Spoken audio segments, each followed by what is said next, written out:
মনে পড়ে বলদেবের অবতার আচার্য হলেন শ্রীমৎ রামানুজাচার্য। কি বললাম? রামানুজাচার্য হলেন বলরামের অবতার। উনি পুরীর সম্পর্কে জেনে দেখলেন ওখানে ভাতের ফ্যানের মাড় দিয়ে জগন্নাথের পোশাক চুবিয়ে পরানো হয়। ওইখানে যা ইচ্ছে, জগন্নাথকে স্নান করানো হয় না, জানেন? সব জায়গার বিগ্রহ অভিষেক করা হয়, প্রতিদিন স্নান করানো হয়। জগন্নাথকে কিভাবে করাই জানেন? জগন্নাথের সামনে একটা আরশি থাকে, দর্পণ। ওই দর্পণেই জল ঢেলে ওই প্রতিচ্ছবিতেই স্নান করানো হয়। ওদের কাছে প্রশ্ন করা হলো, পান্ডাদের কাছে, উড়িষ্যাবাসীর কাছে, সব বিগ্রহের অভিষেক করানো হয়, তোমরা জগন্নাথকে চ্যান করাও না কেন? একদিনের চ্যানের ঠেলায় 15 দিন শুয়ে থাকে অসুখ হয়ে, ওকে চ্যান করাবো কি? এটা কিসের সেবা? বিধির সেবা না, অনুরাগের সেবা, ভালোবাসার। আমি আগেই বলেছি, প্রেম নিয়ে যেতে হবে জগন্নাথের কাছে। ওখানে বিধির থেকে প্রেম, যেমন বিধি মার্গের থেকে রাগ ভক্তিটা আরো উচ্চই। বুঝতে পারছেন? আয়না সামনে রেখে দন্তমাজন করায়, দাঁতটা মাঝে আয়নার মধ্যে জগন্নাথকে দেখে স্নানও করায়। জিজ্ঞাসা করলে বলে, একদিনের স্নানে 15 দিনে জ্বর, তাকে প্রতিদিনে স্নান করে ভুগবো, শুয়ে রাখবো?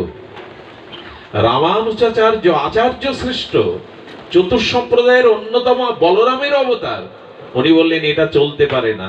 সাক্ষাৎ বিগ্রহ জগন্নাথের ওখানে এই সব যা মনে করা হয় তাই ভোগ লাগায়।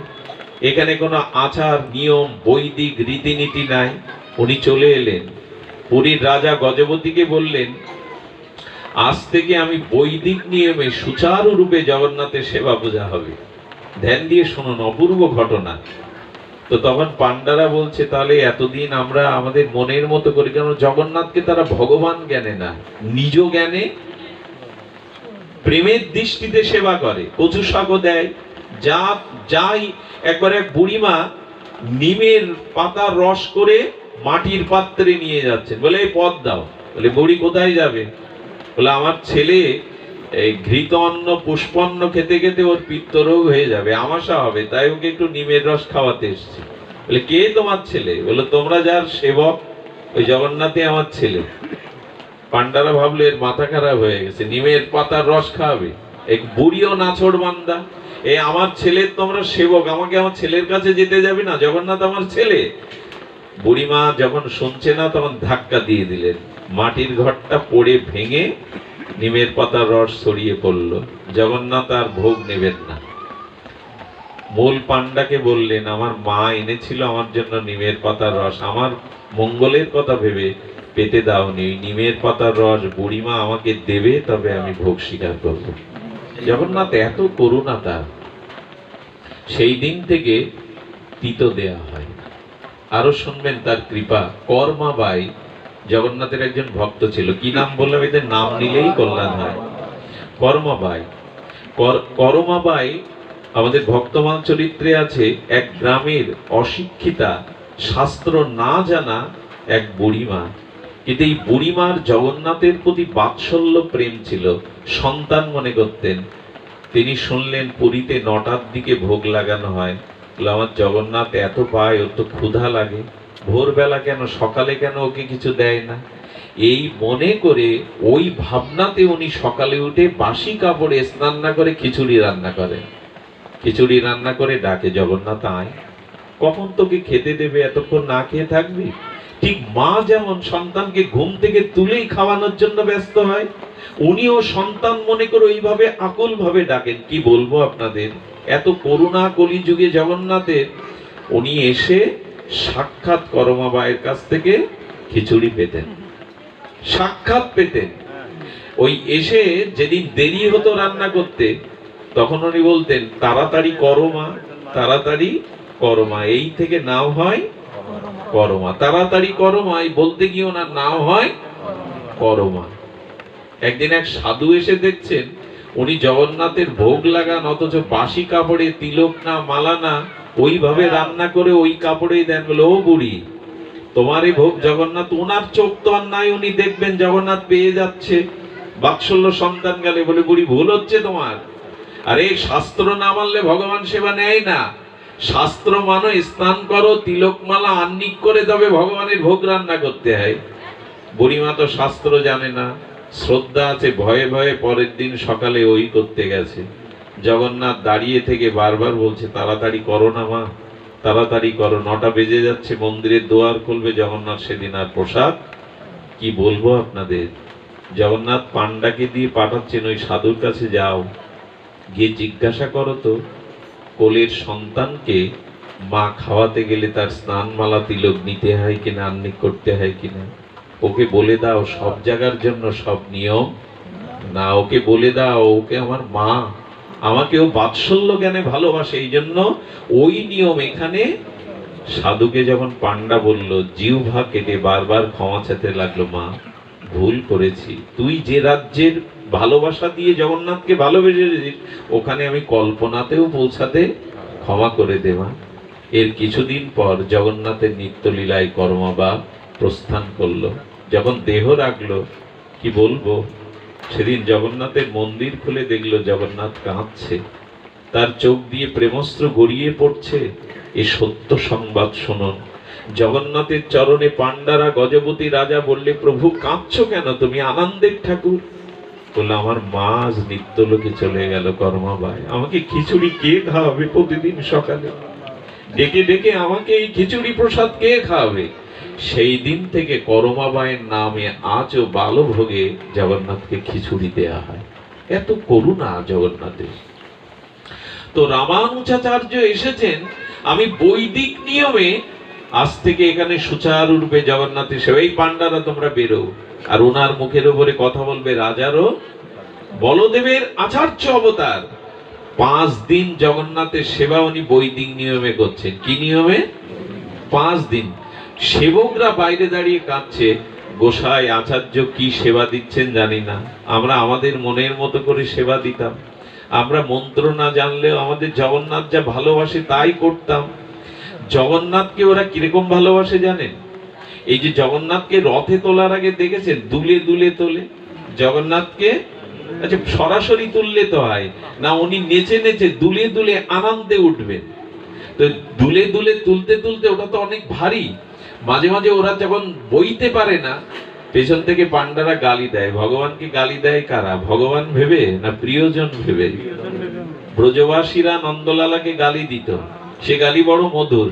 বলে, খেয়ে খেয়ে খুব ভারী হয়ে গেছে না, খেয়ে খেয়ে খুব ভারী হয়ে গেছে, এখন উঠতে কষ্ট হচ্ছে তোমার। এরই বলে প্রেম, এরই বলে ভালো। ভগবানকে বলতে পারবেন তো, খেয়ে ভারী হয়ে গেছে, হ্যাঁ, উঠতে চাচ্ছ না, পড়ে যাচ্ছ, এরকম বলে ওরা। পান্ডারা মনে করছে ঘরে দৌড় দিয়ে কাঁদছে ওখানে দাঁড়িয়ে। জগন্নাথ ভেতরে যখন কাঁদছেন, রামানুজাচার্য দেখছেন জগন্নাথের চোখে জল। বলদেব বলছেন, সুভদ্রা দেবী বলছেন, ঠাকুর ঠাকুর তুমি কাঁদছো কেন? বলে, আমার ভক্তদের সেবা যে আমি 5 দিন পাচ্ছি না, আমার কষ্ট হচ্ছে। আচার্য এসেছে বৈদিক নিয়মে, কিন্তু ওরা যে আমাকে সেবা না দিতে পেরে ওদের হৃদয় কাঁদছে, চোখে জল, আমি সইতে পারছি না। সঙ্গে সঙ্গে রাত্রে যখন আচার্য ঘুমিয়ে পড়েছেন রামানুজাচার্য, তখন গরুরকে সংবাদ দিয়েছেন ভগবান জগন্নাথ। গরুকে বললে, 2টো পাখা মেলে এই আচার্যকে ঘুমের মধ্যে তুলে দক্ষিণ ভারতে দিয়ে এসো। চিন্তা করতে পারেন, এই হলো জগন্নাথ। দক্ষিণ ভারতে গরুর তুলে দিয়ে যখন ভোরবেলা ঘুম ভাঙছে রামানুজাচার্যের, দেখছে উনি পুরীর ঘুমিয়েছিলেন জগন্নাথ পুরীতে, আর উনি দক্ষিণ ভারতে। সঙ্গে সঙ্গে ধ্যানের দ্বারা বুঝলেন জগন্নাথ আর আমার ওখানে রাখতে, ধন্য ধন্য করে প্রণাম করতে লাগলেন জগন্নাথের ভক্তদের, ধন্য তোমরা, ধন্য তোমাদের সেবা। এই জন্য সবসময় যে শাস্ত্রের নিয়ম মেনে সেবা, ভালোবাসার সেবা এরকম নয়। পরম পুরুষ রামকৃষ্ণ মা ভবতারিণীর মন্দিরে মা ভবতারিণীকে থালে অন্ন দিয়ে মুখে তুলে বলছে, খানা মা, খেয়ে নে। মায়ের দিকে অবলগ্ন হয়ে বলছে যখন, খেয়ে নে। তখন রামকৃষ্ণদেব বলছেন, মার কথা শুনতে পাচ্ছেন, মা বলছেন, সন্তান না খেলে কি মা খায়? ও আমি খাইনি বলে তুই খাবি না, এই দেখ আমি খাচ্ছি। সেই প্রসাদের নিজের মুখে তুলে দিয়ে কয়েক গাল খেয়ে বলছে, এবার খা মা। এভাবে লেখা আছে তো শাস্ত্রে। এটা ভালোবাসাতে হয়। এটা ভালোবাসাতে হয়। মা খেতেন রামকৃষ্ণ দেবের হাতে, আজও মা ভবতারিণী আছে, কিন্তু কথা বলাবার খাওয়ার মতো রামকৃষ্ণ দেব নেই। এই জন্য বিগ্রহকে শুধু নিয়ম করে না, ওই কর্মা বায়ের মতো প্রীতি দিয়ে সেবা করতে হবে। রামানুজাচার্য ধন্য ধন্য করতে লাগলেন, জগন্নাথের সেবক থেকে তোমরাই শ্রেষ্ঠ। আমি নিয়ম খাটাতে গিয়েছিলাম, কিন্তু নিয়ম বড় না, প্রেম বড়, অনুরাগ বড়, প্রীতি বড়। প্রীতি বড়। জানেন, আমার নিজের একটা ঘটনা বলি। এই জন্য যেখানে প্রেম আছে, শ্রদ্ধা আছে, সেখানে উঁচু নিচু বিচার করবেন না। যেখানে হৃদয়ের শুদ্ধ প্রেম শ্রদ্ধা আছে, ওখানে জাতির বিচার করবেন না। আমি 3 বছর ছোটবেলায় দেলে গিয়েছিলাম, ওই যে দেল নাচ বলে না, তো আমি ভালো গাইতে পারতাম, আমাকে গাওয়ার জন্য নিয়ে গেল।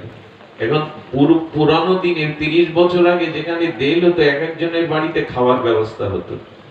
এক বুড়িমা আমাকে নিতে এসছেন, আমার বাড়িতে সন্ন্যাসী আসতো, আমার সেবার ব্যবস্থা। বুড়িমার ময়লা কাপড় ছেঁড়া, হাতে একটা হেরিকেন নিয়ে এসছে, বাড়িকে দিকে দিয়ে কুড়ে ঘর, চারিদিকে দেখে পরিবেশ পছন্দ না হয় আমি চলে এসে বলছেন কি, আমাদের দেলের যিনি মাস্টার সর্দার, আমি ও বাড়িতে খাবো না। এবং তারা জাতিতেও, যাদেরকে আমরা বাইরের মনে করি নিচু জাতি, এরকম একটা অভিমান ছিল তখন। আমি যখন ফিরে এসছি, তখন বুড়িমা আবার চলে এসছে, বাবা আমরা গরিব বলে, নিচু বলে পাবে না। তোমার চোখের জল দেখে আমার ভেতরে ঘৃণাবোধ থাকলেও আমি সেদিন গিয়েছিলাম। আপনাদের কি বলবো, সেই সাধারণ কি যেন দিয়েছিল। আমি যখনই ওনারা বরণ করে ধূপ দীপ দিয়ে আরতি করে বলছেন, বাবা কতদিনের স্বাদ, কতদিনের স্বাদ একজন সন্ন্যাসীকে ঘরে সেবা দেব। কাঙাল আমরা কিছুই নেই, বিশ্বাস করুন, সেই এক মুঠো প্রসাদান্ন মুখে তুলে দিয়েছিলাম, আজও জিহ্বায় তার স্বাদ পায়। সমস্ত লোমকূপ গুলো খাড়া দিচ্ছে, ভেতরে একটা সাত্ত্বিক বিকার সেদিন লক্ষ্য করেছিলাম। ওই দিন প্রতিজ্ঞা করেছিলাম, যেখানে শ্রদ্ধা আছে, ভক্তি আছে, ওখানে যেন বিচার না করি আমরা, ওখানে যেন বিচার না করে বসি, অভিমান না দেখিয়ে বসি। জগন্নাথ এমনি করে ভালোবাসতেন তার ভক্তদের দেওয়া যা কিছু, তিনি এমনি করেই ভালোবাসতেন। শুনবেন তাহলে, খুব হৃদয় জোড়ানো সদন কষায়ের কথা। জগন্নাথের এক পরম ভক্ত ছিল, কি নাম? সদন কষায়। কি কাজ ছিল জানেন? মাংস বিক্রেতা। কষায়, কষায় মানে কি? মাংস বিক্রি করতেন। আমি একটা জিনিস বলি, পূর্ব জন্মের সংস্কার না থাকলে ভগবত পথে দেখবেন, যাদের ছোটবেলা থেকে বা যাদের মধ্যে ভগবত প্রেম আছে, জানবেন এটা পূর্ব জন্মের সুসংস্কার। এই জন্য তারা এগোতে পারে।